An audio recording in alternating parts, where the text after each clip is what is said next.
A lot of people know him as Jesus of Nazareth. So many others know him as the King and the Messiah. What if I add to it that he can also be called the businessman? In this video, I'll be sharing 6 business lessons that I learned from Jesus. The beautiful thing about these 6 business lessons is that I have an extra bonus, making it 7. And this 7th one is the one that blew my mind the more, and you wouldn't wait to get that 7th one. If you're ready for this, let's get right into it. Just as the Bible is an ancient book, so is the ancient wisdom that comes together with it. In the Bible, Jesus is an epitome of quality living and the promise of God's love towards mankind. As much as that is very important, I encourage you to watch this video to the end, because these business lessons that I learned could be the next game changer for your business, because we're talking about Jesus right here. Now, on to the first business lesson that I learned from Jesus is prioritizing others over self. Mark 10:45 and Matthew 20:28. It is not new that in business, if you are thinking about your customer over yourself, it gives you more leverage to knowing what your customer is really looking for, rather than what you have to offer alone. And this is a very profound business lesson to learn from Jesus. Instead of talking about your products alone, you need to prioritize others, your customers, your sales.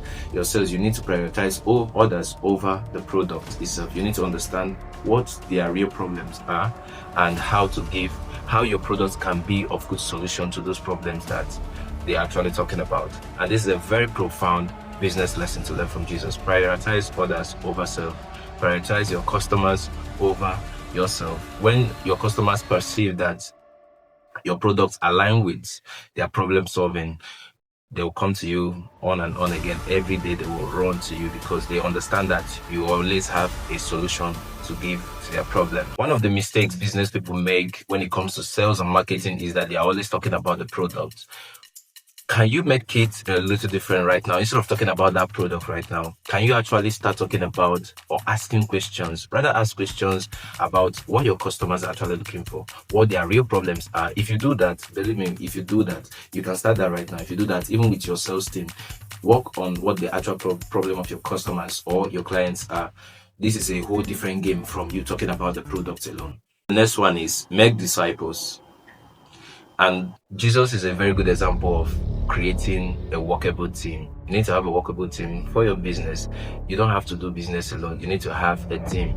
Jesus himself taught about being a team player, having disciples. He had disciples. It was recorded that he had 12 disciples, and those disciples were, ones making the journey much more easy, making the mission much more easy. So you need to have a team that can work together with you to make your vision, to make that business vision a fruitful and possible one.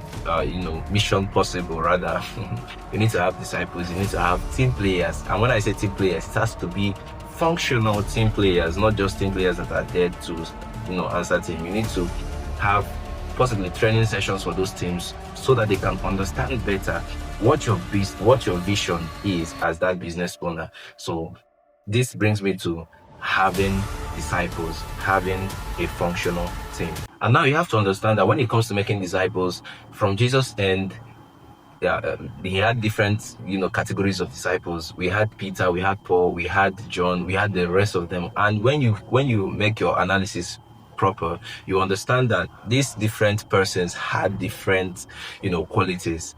You understand? So in your team, there could be people who are very good. These people are very good in content marketing. These people are very good. So when making disciples, when having a team, you also have to understand their strengths and their weaknesses. And understanding that will help you better to function well with your team. There are people who are not those people that will come out to the camera to make videos or content for your business. There are people who are the ones that are always behind the scene, but they are actually good behind the scene. They are making great impact behind the scene. So you have to understand, when it comes to your team, you have to understand this different categories of team players you have. And Jesus is someone that is a very good example of understanding who his team actually is and what their qualities and strengths and their weaknesses are. You have to implement that to your team also in order to make and improve your business. On to the next one is conquer worry and pressure. In other words, be disruptive. You have to be disruptive, right? Jesus is a very good example of disruption. He doesn't want to know what the actual challenge is. What is it that we have to do? You have to conquer pressure. What is it we have to do? Let's get on to it. He's not worried about what if we die on this. He already knows what the mission is. And if you have a vision, you have to understand that possibly it will not be easy, but that vision must be met. This is a very good example of very good example of what's working beyond the pressure of whatever pressure that may come in business. So be disruptive in everything you're doing in your business. Now, on to being disruptive, if you check on record, the Bible record, you understand that when Jesus came into existence on earth, there were a lot of laws out there, but he understood his vision. He understood that I'm not here to do what these people were doing. There were a lot of laws, but he said, I did not come to condemn, but I came to give life. You understand? So in your business, you have to understand disruption. Don't come to do, if you're moving into business, possibly for startups, if you're moving into business or maybe you are functioning already in business, if you are moving in and you are trying to do what others have been doing, you are not, there's no competition. You are not competitive enough.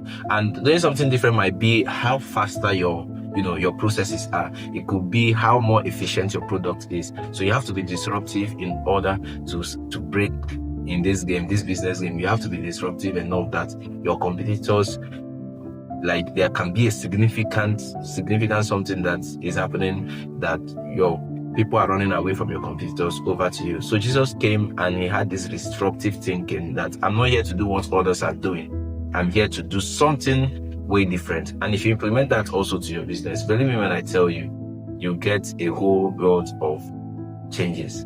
Watching this video to this point means that this video is a very valuable video to you. I encourage you to subscribe right now.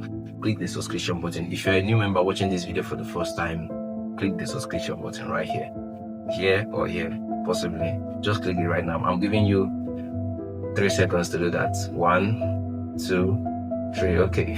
If you've done that already, let's move on to the next important one. Is that you have to be a finisher. You have to be enthusiastic and also be a finisher. Jesus is a very good example of being a finisher. Even when he died, he said, it is finished. Before he died, actually, he said it is finished. So he understood that this must be done and finished. That's a very good example of building a business that works, or doing something that would work. When you put in enthusiasm and when you have this knowledge that this has to be finished. This has to be finished. If we start something, we have to finish it. It's not about eating an apple half and you drop it and then you move into the next one. No. If there's a project, see it to the last, not just the last anyway, but see it that that project is being finished. And when I say finished, it is finished. So don't just be enthusiastic about doing a lot of things. Don't just do a lot of things. Finish one thing at a time. I hope that's clear. Let me know in the comments if that's clear enough. On to the next one is operate with integrity and finish strong. Everybody knows that Jesus was a spotless man that came to die for the sinful world. So he was a man of integrity. That's why we trust him. That's why we understand him right now. So in business, you have to do what you say and you have to say what you do. I hope that's clear. Being a person of integrity in business gives you a very fast, it moves you on a very fast pace than just saying something else and you're doing something else. Integrity is one of the virtues of building a successful business. And in business, you have to understand that integrity has to be good, has to be locked in, right? Be a person of integrity in your business. Say what you do and mean what you say. Mean it when you say it. Do it exactly as you say it, so that people can come back. Those new customers can come back to buy from you.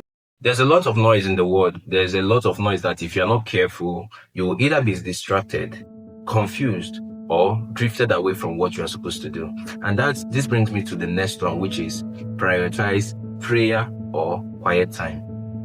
It is recorded in the Bible. If you check on record about who Jesus is and the things he prioritizes, prayer is one of it. He has his own personal time of prayer, because if you are always in the noise, confusion might come in one way. But if you have that quiet time of connecting back with your creator as a business person, possibly as a Christian even, if you have that time of prioritizing prayer, it will help you to go far. When others are in the noise, you are in the calm space and you are gaining new strategies to go on with. You are gaining new knowledge on what to move on next with.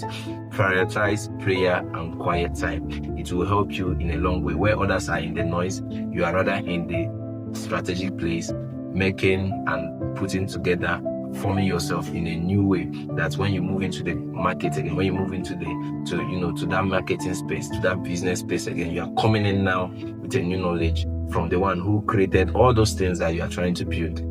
I hope that makes a lot of sense. Have a quiet time. Be a person of prayer. Have those prayer time. Have those quiet times that will help you, to scale faster when it comes to business.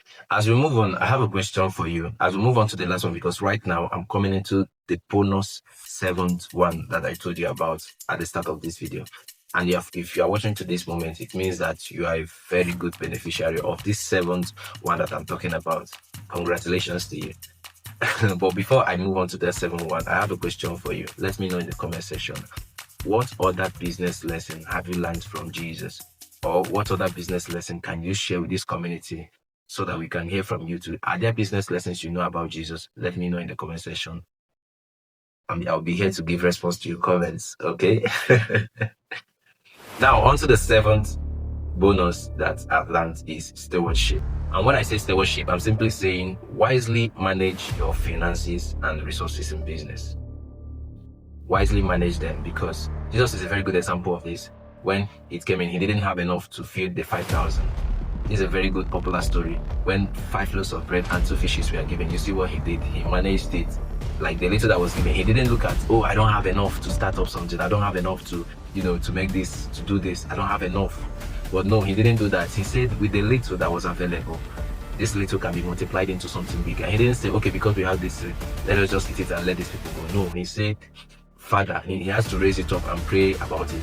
Before you know it, it's turned out to be a miracle that is being celebrated today. 5 loaves of bread, 2 fishes used to feed about 5,000 people. That's very, very profound for such, little resource over, such a human number of humans that are available to be fed, right? So this brings me to stewardship. Wisely manage your resources and your finances in business. Don't eat your profit and eat your capital.